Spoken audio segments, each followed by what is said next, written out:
오늘 신학 정립은 예수님의 성경 해석학.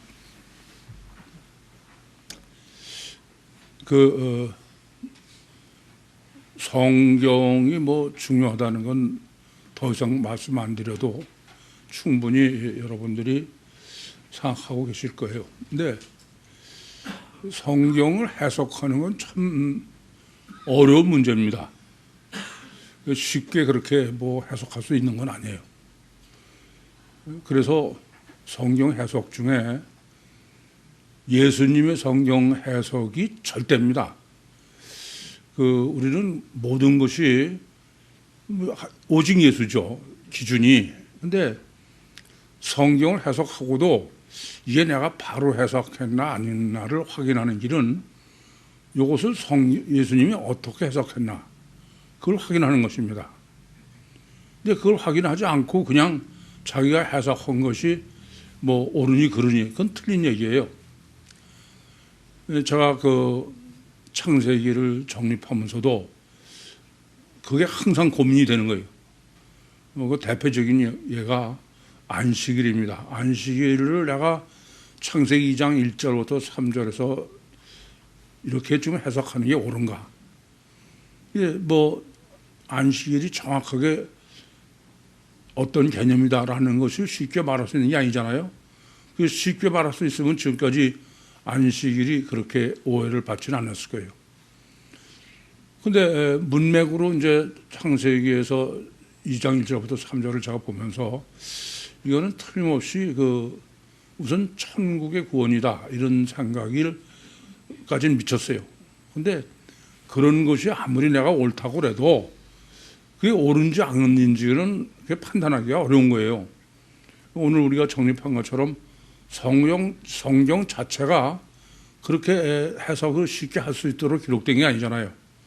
오늘 정립해서 아시는 것처럼 0을 6으로 기록한 것이고 그 6을 다시 0으로 해석해 바로 해석하는 것인데 그게 말같이 실제로 가능한 얘기가 아니에요. 그러니까 기도도 해야 되고 여러 가지 문제가 있지만은 기도를 해도 마찬가지입니다. 이 기도를 해서 깨달은 게 성령의 역사인지 마귀의 역사인지 그걸 어떻게 알아요? 그걸 성경에서도 비교해보고 여러 가지 고민을 해야 되죠. 그런 중에 이제 최종적으로 확인할 때가 예수님이 이건 어떻게 보셨을까?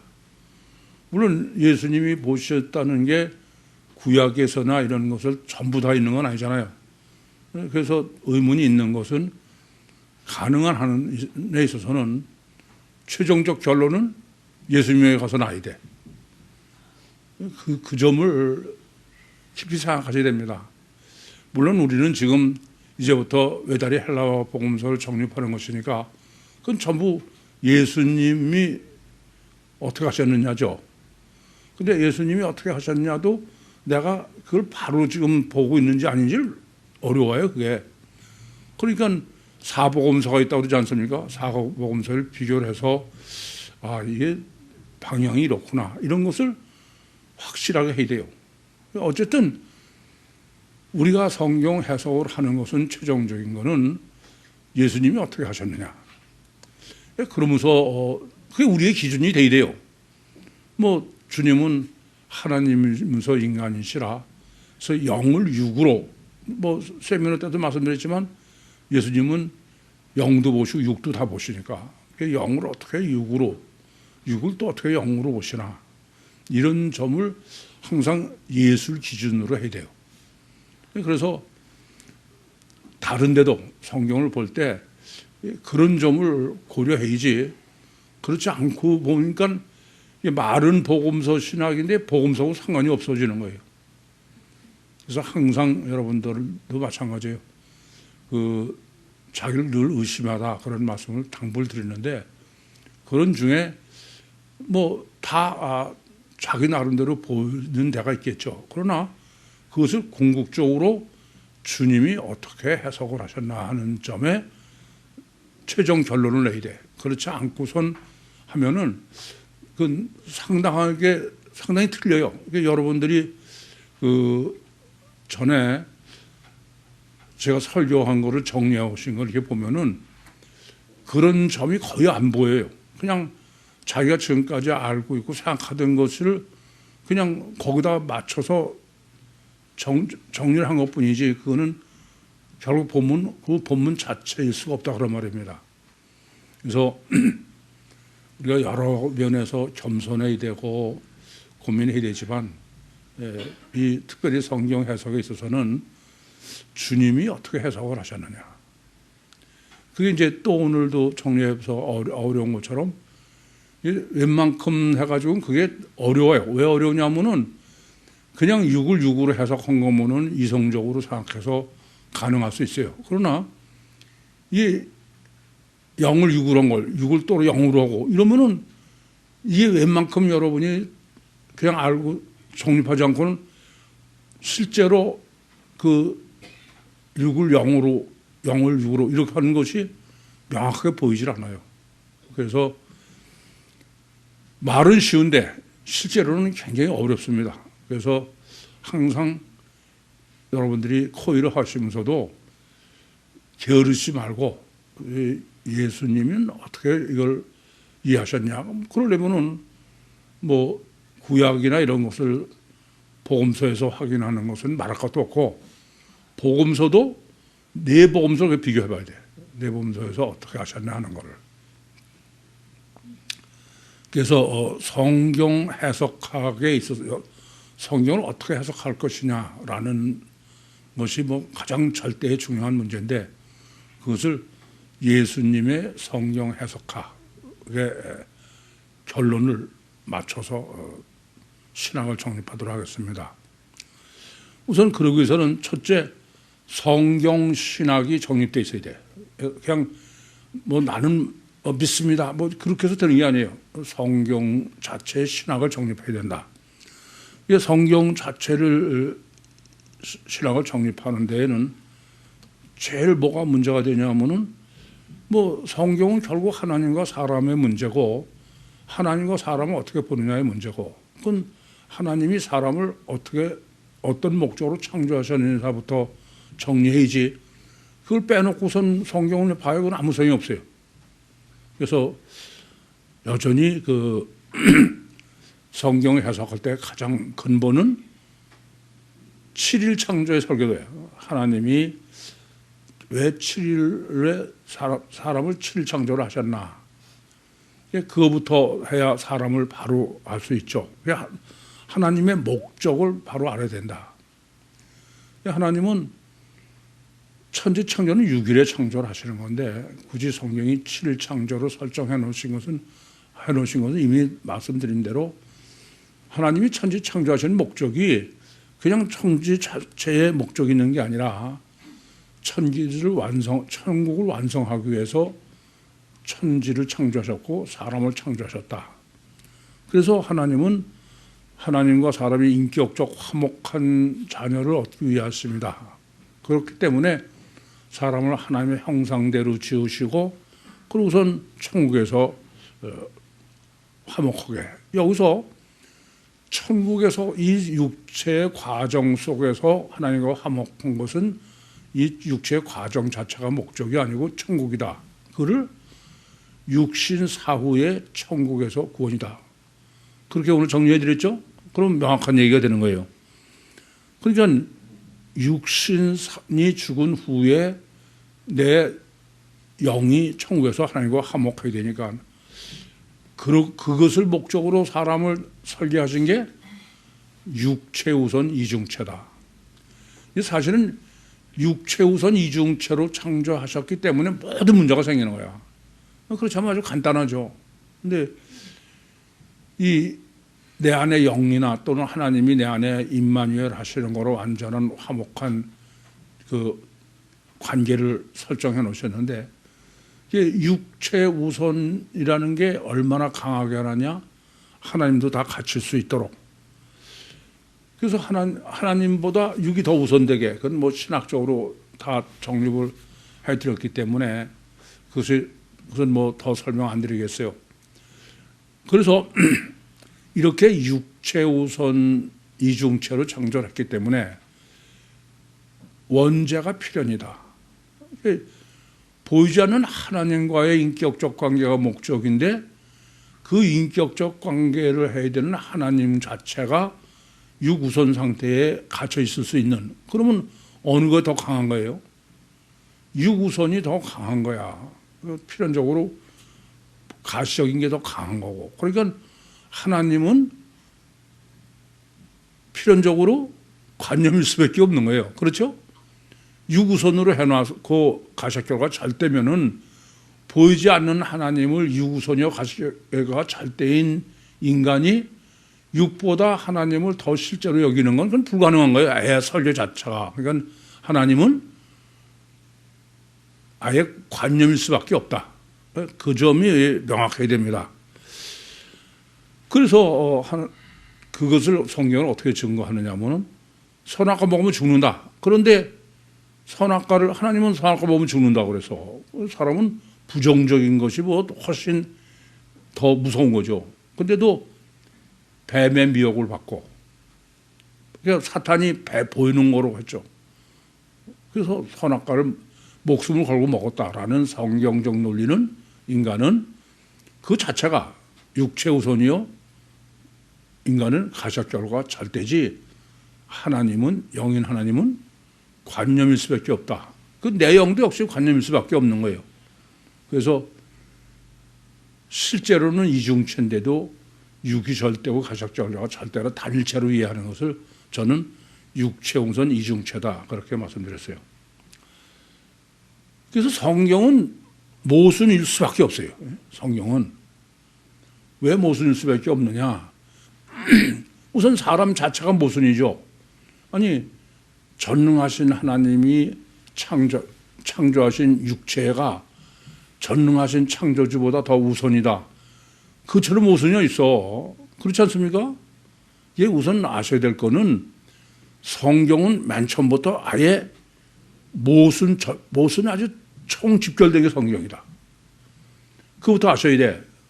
왜 그러냐면요, 성경은 전부 모순인데 그걸 모순 아닌 거로 해석하러 들고 그게 무슨 성경을 아는 거고 그렇게 착각하는 거야.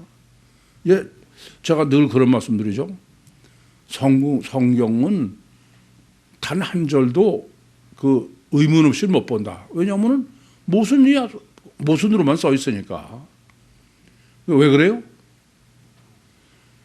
인간은 육체 우선 이중체의 원죄를 보면 보이는 게 잘된데 하나님은 목적이 영이 목적이야.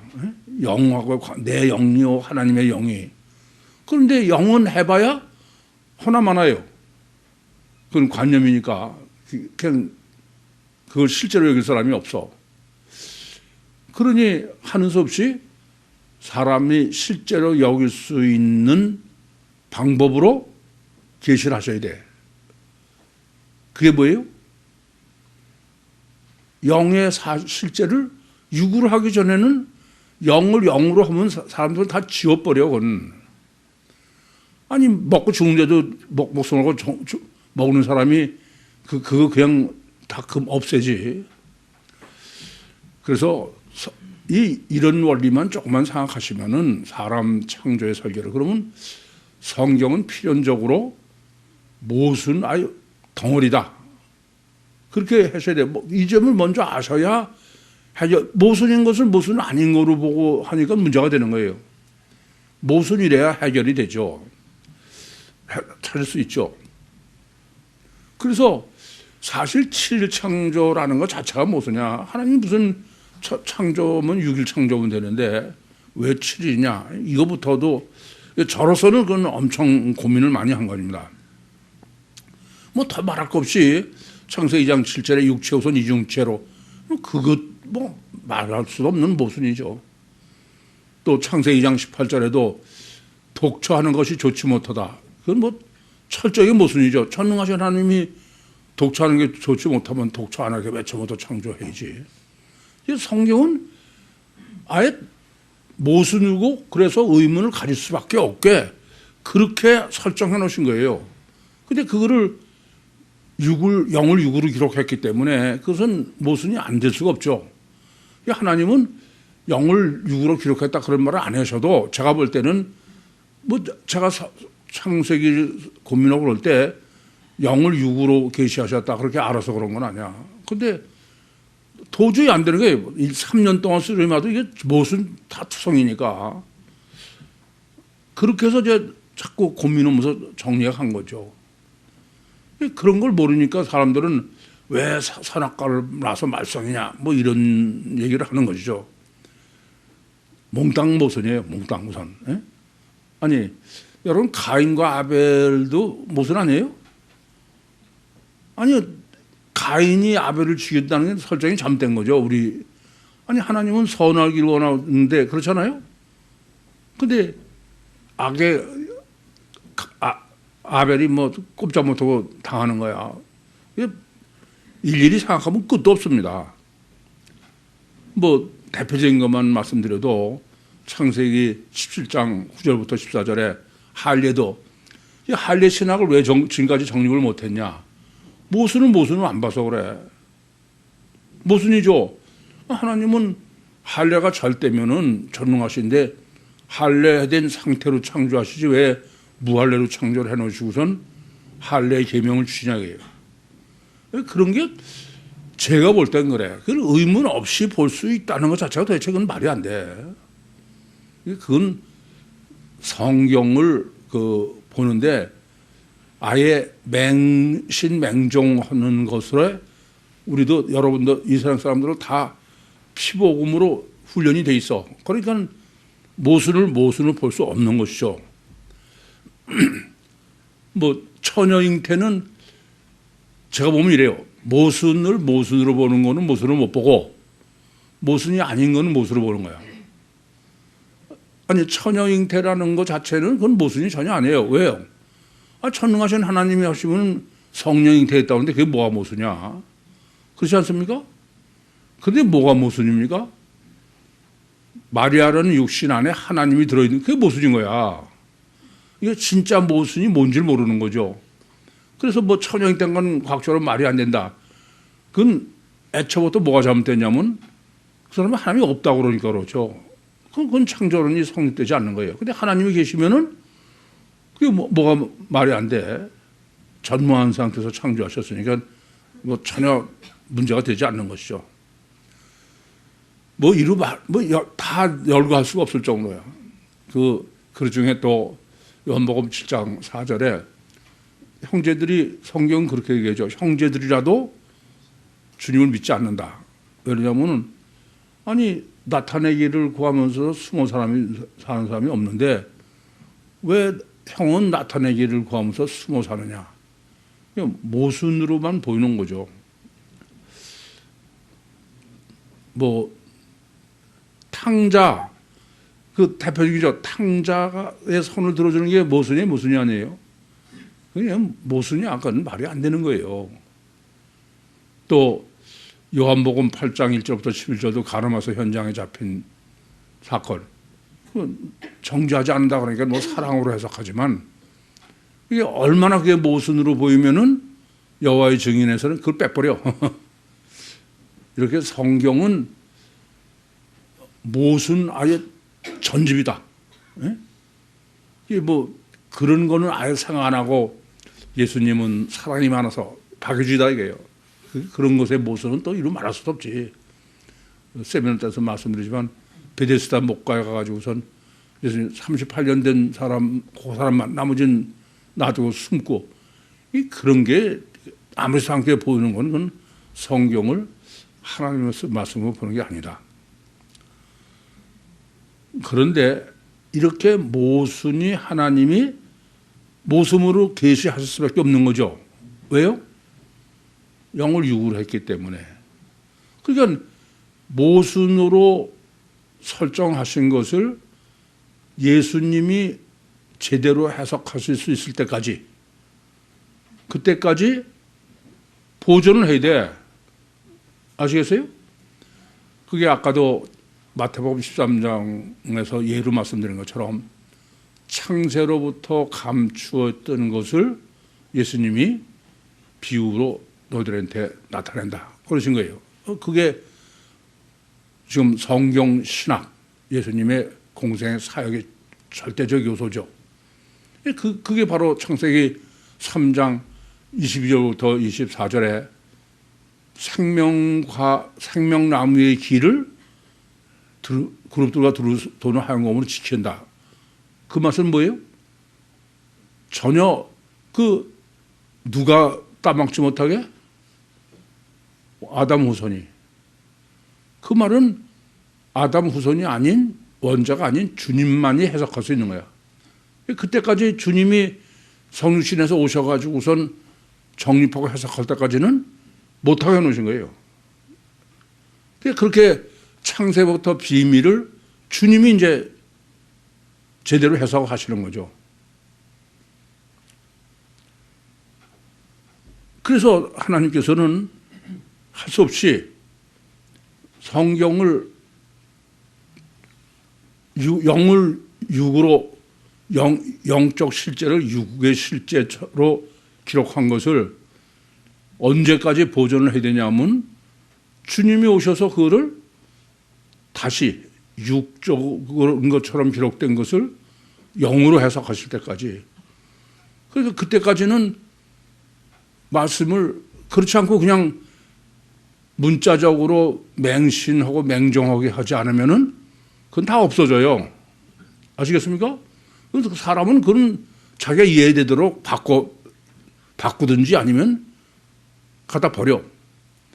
그래서 하나님은 아예 뭐 이성적으로 이치에 맞고 그런 건 못 따지게 맹신 맹정하게 하는 거예요. 그게 유대인의 뭐요? 율법주의인 거예요. 율법주의. 그러니까 제가 이런 것을 정립 안 하시고선 지금도 여러분이 율법을 다른 기독교들이 해석하는 거나 또 뭐 바울 서신이나 이런 데 율법을 몇 문제를 얘기하는 걸 그냥 읽으시면은 심각한 문제가 생겨.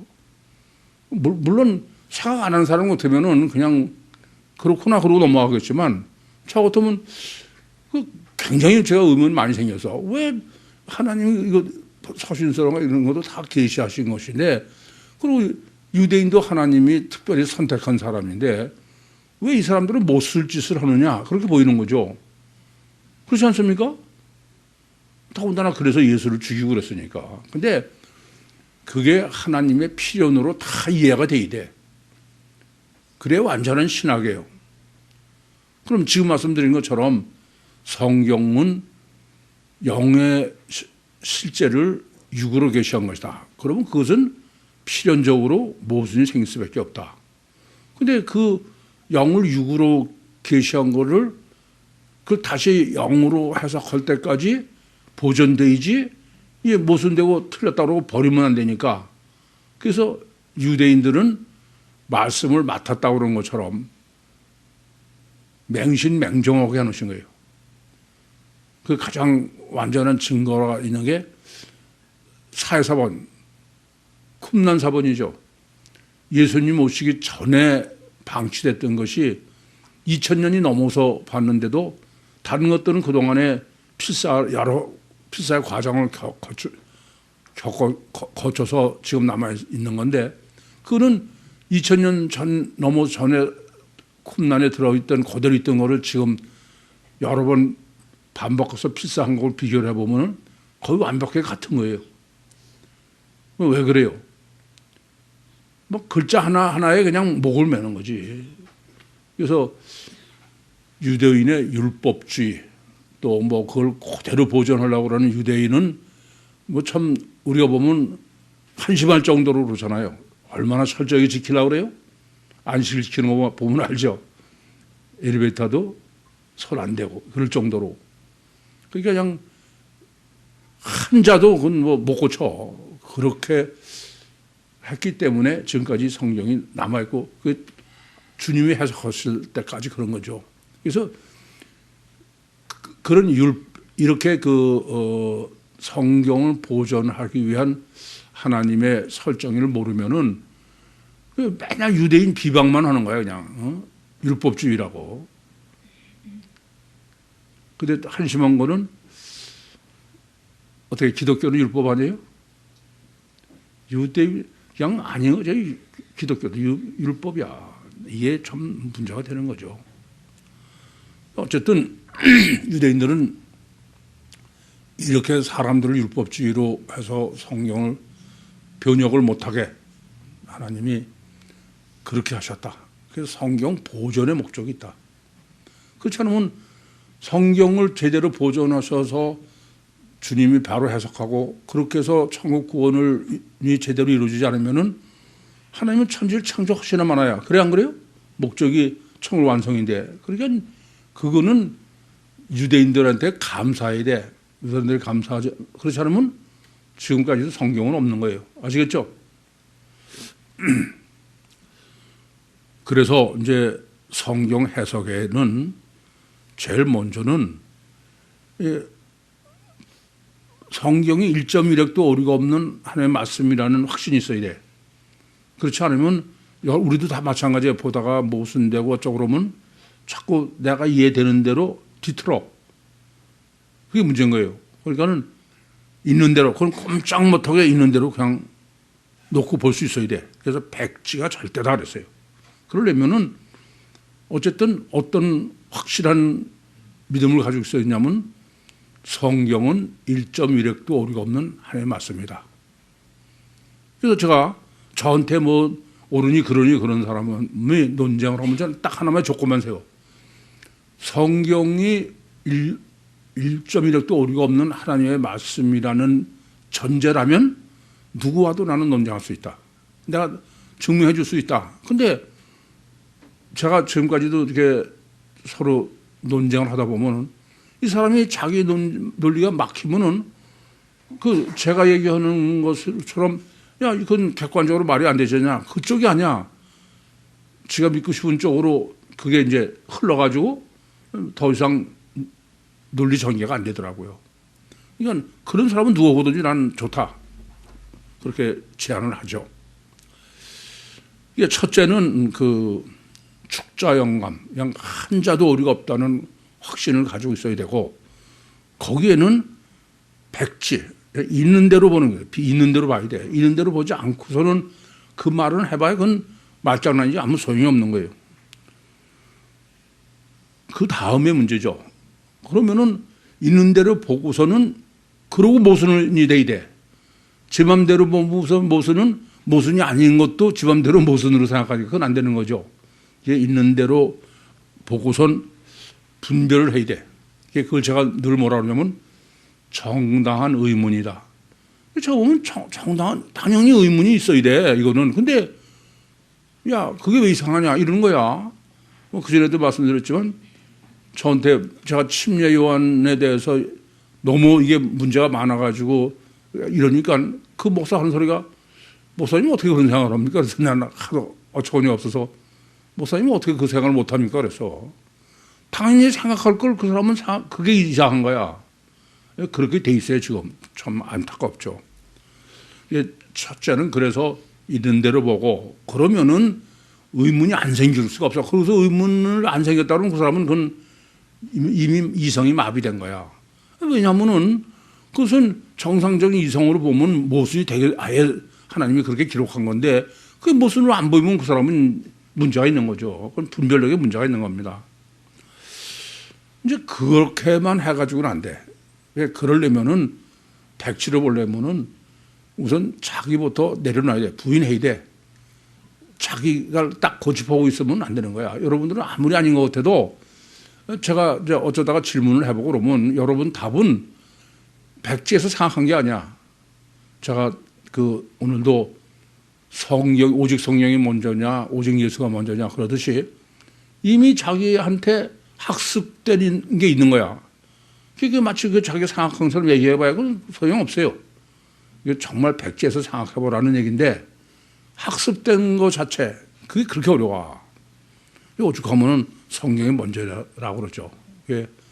그러려면 항상 자기를 부인해야 돼. 성경을 이거 내가 잘못 보는 게 아닐까 그래야지. 그래도 그 전에 이미 세뇌된 것 때문에 기울어져요. 그게 보통 어려운 게 아니야. 그러고서 이제 완전히 백지가 돼서 보면서 의문은 생기고 모르겠으면은 그때 백지를 가지고 기도를 하죠. 요한복음 14장 26절 말씀처럼 성령이 깨닫게 다 해주시니까. 근데 내가 이미 영 틀린 쪽으로 상당 부분은 기울어 있으면서 기도해봐야 말짱 소용이 없는 거야. 그래서 있는 대로 백지가 제일 어려워. 이제 그렇고서 기도한다고 다 할 수 있느냐? 그렇지 않아요. 왜 그러냐면은 지금 내가 그렇게 해서 기도해서 내가 깨달아서 그랬다고 그래서 그게 성령의 역사인지 마귀의 역사인지 모르잖아요. 우리는 그러다가 내가 이제 번개처럼 탁 떠올랐으면 성령. 그렇지 않아. 그래서 그 다음에 또 할 일이 있어. 그게 뭐냐면 성경 해석 신학을 정립해야 돼. 그게 제일 첫 번째 뭘 정립해야 되냐?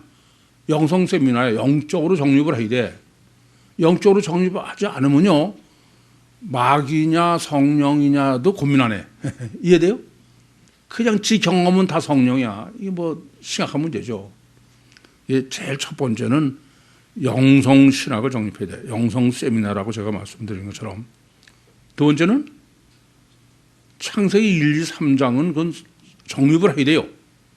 그건 기본 아주 설계다시피 하니까. 그건 있는, 그래야 육체 우선이요, 이중체요, 뭐 원죄요, 그런 개념이 다 제대로 정리되죠. 그래서 이제 복음서를 생각해야 돼. 오늘 아까도 얘기했지만 결론은 복음서, 예수님이 어떻게 보시냐.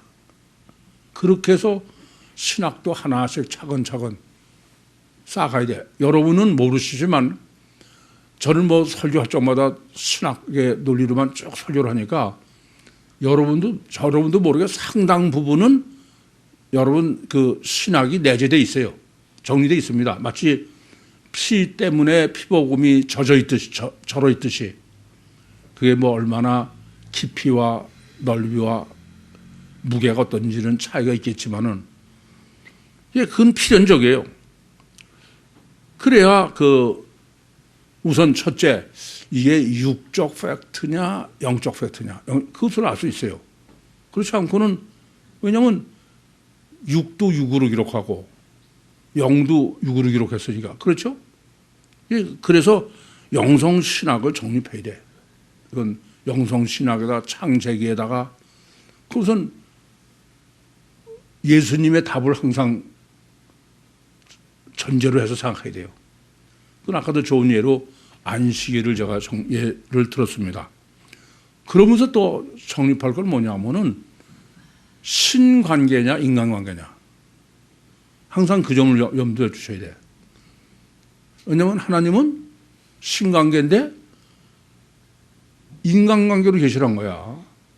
신관계도 우리는 1계명부터 4계명까지만 신관계고 5계명부터 10계명은 인간관계로만 생각해요. 그렇죠?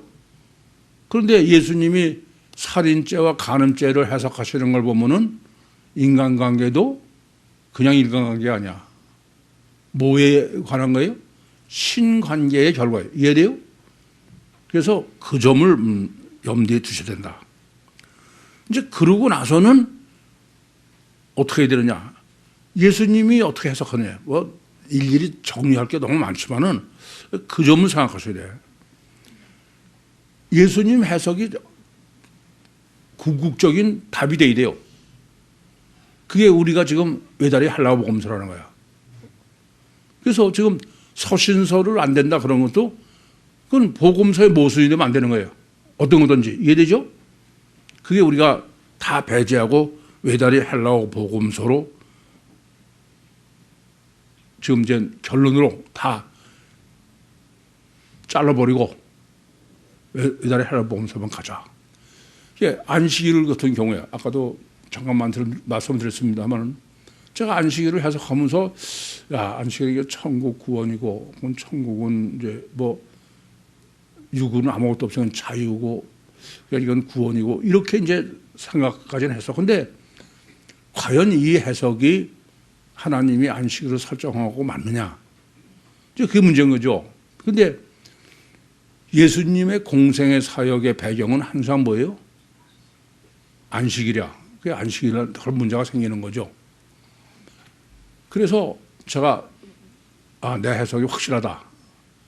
그렇게 확정을 준 걸 뭐 때문에 그랬냐면은 안식일에 관한 건 누가복음 13장 10절부터 17절이에요. 18년 동안 사탄에게 매인받은 이 아브라함의 땅을 안식일에 그 매임서 풀기에 마땅하지 않냐. 이건 완전히 자유요, 구원이요, 영혼 구원이 마귀로 설정했으니까. 그래서 안식일 설정에 뭐 확신을 가지고 있는 거죠. 이해되십니까? 그래야 사마리아인에 대한 그것도 확실히 된 거예요. 그 주님께 율법사가 질문한 거는 구약에서 질문한 거죠. 그 당시에 뭐 신약이 있는 게 아니니까. 계명 중에 어느 것이 가장 큰 계명입니까? 그랬더니 예수님께서 신계명과 인간계명을 말씀하셔서 제일 첫째는 신계명, 두 번째 인간계명. 그랬더니 첫 단추의 절대를 그 율법사는 모르는 거죠. 그래서 누가 내 이웃입니까? 그래서 예수님께서 선한 사마리아 사람의 예를 하신 것입니다. 근데 이 선한 사람의 예를 어떻게 해석하느냐? 아시겠어요? 아니, 그거를 뭐 종교적 의로 해석하는 것이 전혀 틀렸다 그럴 수도 없어. 그러나 복음서 신학을 정립하고서 그런 사람은 틀리죠, 그게. 오늘 예수님이 살인이나 간음을 해석한 거로 보시면은 그거는 부자 청년의 경우도 마찬가지죠. 그거는 성경은 신관계이지 인간관계가 목적이 아니다. 그런 정립이 돼 있으면은 그 선한 사마리아 사람에 대한 해석도 그런 그 종교적으로 해석하지는 않게 되는 거다. 그런 말씀입니다. 그래서 외다리 헬라어 복음서는 곧 그게 이제 구유복음이죠. 그는 오늘 그 주님이 성경 해석 신학을 정립해 주신 것으로 뭐 창세기 33장 22절에서 24절에 논리와 그러니까 그때는 비밀로 했던 것을 주님이 비유한 거죠. 그러면 이제 서신서의 문제죠. 이미 말씀드린 것처럼 주님은 그 영을 육으로 계시한 것은 모순 투성이기 때문에 사람들이 그거를 맹신하지 않으면은 없어진다. 근데 예수님이 그것을 해석할 때까지는 보존돼야 돼. 그렇죠? 그러기 위해서 예수님 전까지 구약은 맹신맹종하게 율법주의로 1점이라도 손 못 대게 하나님께서 보존시켜 오신 거예요. 그런데 그래서 예수님은 이제 그 영을 육으로 계시한 걸 보존되어 온 걸 가지고 육을 도로 영으로 해석하신 거예요. 이해되시죠? 그 대표적인 그게 뭐 여러 가지 얘기 드릴 필요 없어. 간음, 그러니까 하나님은 사실상 그래요. 구약에도 보시면은 뭐 유상 숭배를 전부 간음으로 음행으로 그렇게 하죠. 그러니까 그것을 인간관계의 그 간음으로 그렇게 제6계명을 7계명인가요? 그것을 주님께서는 신관계로 스칸달리저로 해석을 하셨어. 그런데 이게 육을 도로 영으로 이제 제대로 하신 거죠. 그런데 예수님은 십자가에 다 죽였어. 왜요?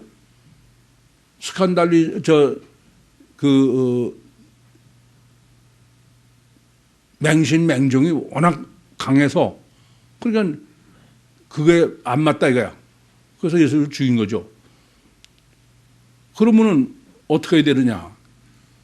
이제 또 예수님이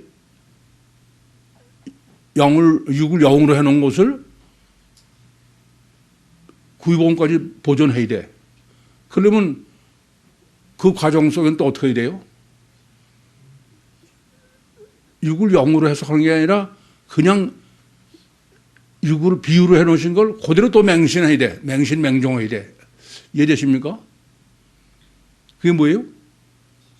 그게 서신서예요. 그래서 서신서로 지금 구유교회까지 와야 돼. 외다리 헬라 복음서. 그럼 우리는 이제 이걸 영으로 해죠. 그러면 이런 얘기가 돼. 예수님께서 내가 율법이나 선지자라 폐하러 자느냐 완전케 하러 왔다. 똑같이 구유교회는 율법과 선지자를 폐하는 교회가 아니야. 완전케 하는 거지. 이해됩니까? 그래서 오직 복음서 신학이어야 되듯이 우리는 오직 외다리 헬라어 복음. 그러니까 그것을 보존하시는, 손을 못 대고 보존하게 하시는 방법 중에 하나가 히브리어로 하지 않고 복음서를 헬라어로 하신 것이다. 이것이 왜 이렇게 중요하냐 하면은 우리는 이제 이성적이요, 합리적이요, 성경적이요, 네? 이렇게 해서 완전해야 돼. 왜냐하면 마귀가 자꾸 이제 이게 틀린 게 아니니까 이렇게 하면 우리 속에 영이 흔들려요. 문제가 생깁니다. 그래서 계속해서 제가 앞으로도 왜 꼭 외다리 헬라어 복음서냐, 서신서는 왜 안 되느냐, 이걸 계속 자꾸 제가 짚어가는 거예요. 그만큼 확신이 드는 거죠. 그렇지 않으면은 그것도 마귀도 가만히 안 있어. 오늘 정립하신 거로 이제 주님께서 그 창세기 47장과 47장을 완벽하게 성취되는 거예요. 그렇죠? 왜냐하면은 다는 이스라엘이 아닌 다는, 이방 다는이 복음서 신학을 정립해야 된다 그래요. 그러면 이스라엘 아닌 단까지 예수님 해석이 전해져야 돼. 근데 그것은 육적 기준으로는 다 모순투성이야. 그러려면 맹신하게 해야 돼. 그래서 여러분, 피복음이 그게 이성적이에요? 그건 완전히 맹신이야. 안 그래요? 아니, 예수가 흘린 물리적인 피가 무슨 시간과 공간과 대상에서 모든 사람의 죄를 사해준다.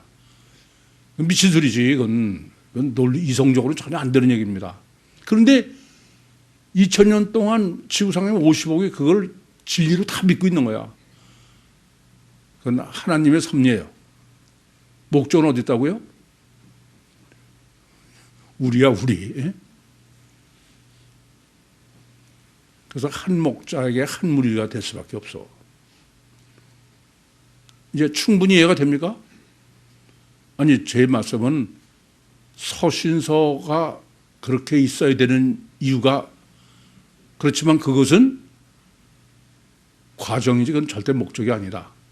다르게 말씀드리면 복음서의 결과가 아니고 복음서를 예비하는 거래야 돼. 이해되시죠? 본문 보겠습니다. 내가 율법이나 선지자나 폐하러 온 줄로 생각하지 말라. 폐하러 온 것이 아니요 완전케 하려 함이로다. 일부러 율법과 선지자는 구약 성경을 전체를, 율법은 모세 오경을 율법이라고 그러죠. 선지자는 물론 구약 전체도 되지만 여기서는 모세 오경 이후부터 말하기까지 구약 전체를, 이 당시에는 신약은 없으니까 이것을 지금 주님이 폐하러 온 줄로 아느냐. 왜 폐하러 온 걸로 사람들이 이해합니까? 자기들은 문자적인 맹신을 하고 있는 거야. 그게 바뀌면 안 돼. 그 사람들 입장에서. 근데 예수님은 살인하지 말라는, 간음하지 말라는 거를 전혀 다르게 해석하시니까 폐하러 온 거로 여기는 거죠. 그래서 주님은 내가 이건 폐하지라러 온 게 아니라 완전은 프레로인데, 완전 텔로스레야 완전인데 이건 성취예요. 성취. 이해되시죠? 이건 원래 성취되게, 그냥 영적인 성취를 위해서 폐지 못하고 그걸 육으로 기록한 것을 도록 영적으로 주님께서 해석하러 오셨다. 그런 말씀이 되는 겁니다. 진실로 너에게 이르노니 천지가 없어지기 전에는 율법의 1.1획이라도 반드시 없어지지 아니하고 다 이루리라. 우선 17절은 3인칭이죠. 근데 지금 18절은 2인칭이야. 1인칭과 2인칭. 내가 너에게 이런 거죠. 해당이.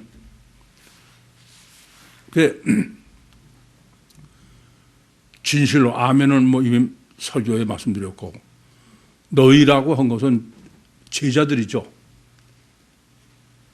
이중체 이중 본능에 육체를 부인하고 주님을 쫓는 사람들을 대상으로 천지가 없어지기 전에는, 천지가 있을 동안에 계시록 20장 11절에 땅과 하늘이 간데 없죠? 그 전에 다 이루어진다 이거예요.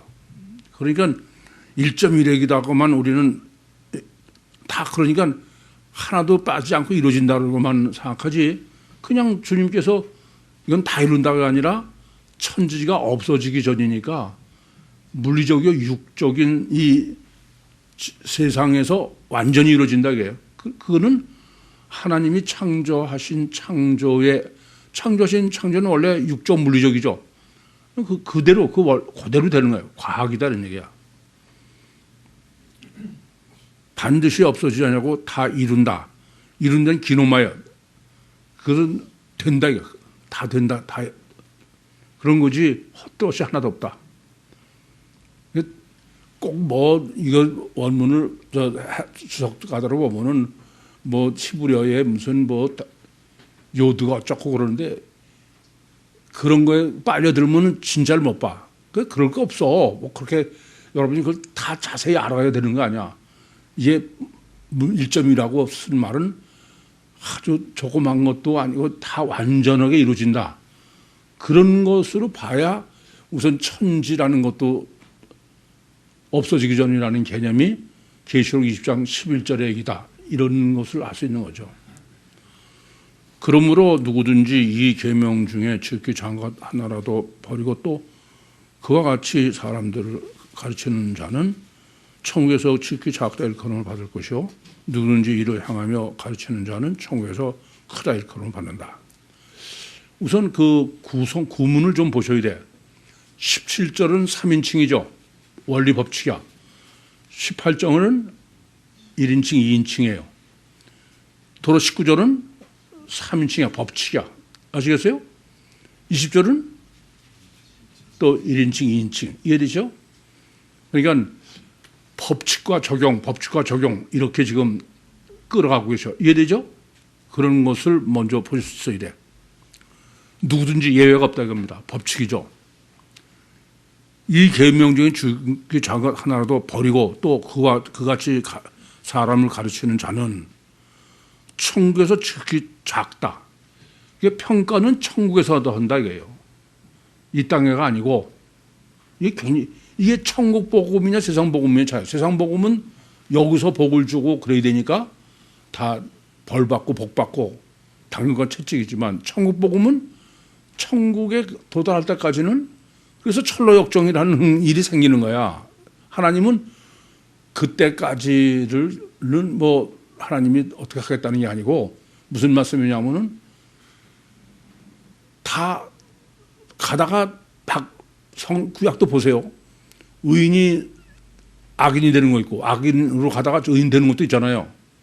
그래서 아까도 마태복음 13장에 가라지 비유를 말씀드려서 주님은 가라지 뽑으면 안 된다. 놔둬라. 가라지 뽑다가 곡식도 뽑을 수 있다. 그러니까 하나님은 끝까지 다 놔두시는 거야. 우리는 중간에 사람을 가지고 정죄하면 안 돼요. 이게 참 어려운 거는요. 전과라는 거예요. 전과. 사람은 전부 과거에 어떻게 한 것으로 현재 사람을 평가하잖아요. 그래 안 그래요? 뭐 가시적 결과만이 잘 되니까 그럴 수밖에 없겠죠. 그러나 우리는 그러면 안 돼. 우리는 과거에 그 사람이 어떻게 됐든 간에 언제든지 그 사람은 성령으로 달라질 수 있어. 그것을 끝까지 안 달라질 수 있는 건 그 사람의 문제고. 근데 내가 나서가지고 뭐 그럴 건 아니에요. 그래서 저는 뭐 지금까지 당신 안 돼. 그런 사람 한 사람 딱 있어. 그러면 그 그러지 않았어. 그 사람은 늘 마귀한테 그래가지고 무슨 뭐 교회에서 뭐 어디에서 여기 뭐가 스물스물 된다고 그러고 무슨 냄새가 나. 그게 아무리 말해도 안 들어. 그게 안 돼. 당신 나오면 안 돼. 나오지 말라고 그러지. 그 외에는 전 아니 절대로. 그래서 저는 심지어 이러잖아요. 누굴 다른 데서 소개할 때도 전 절대로 이 사람이 어떻다 그런 평가를 하지 않아. 아시겠습니까? 이게 뭐 좋게 얘기해도 안 되고 나쁘게 얘기해도 안 되건. 그건 여전히 내가 주가 되려고 그래서. 그래서 이것 중 가르치고 행한다. 그러니까 말씀 중에 작은 것이라는 거야. 그게 뭐냐면은 천국에서 우리를 심판할 때 기준이 뭐냐면 네가 성경 말씀을 얼마나 말씀대로 아시겠어요? 비틀지 않고 그것만이 기준이야. 저는 또 말씀드리지만 설교 준비할 때 전 기도하는 거 하나밖에 없어. 하나님 이거 잘해 주십시오. 그런 거 없어. 저는 하나님 잘못 해석하지 않게 해주십시오. 그게 전 제일 무서워.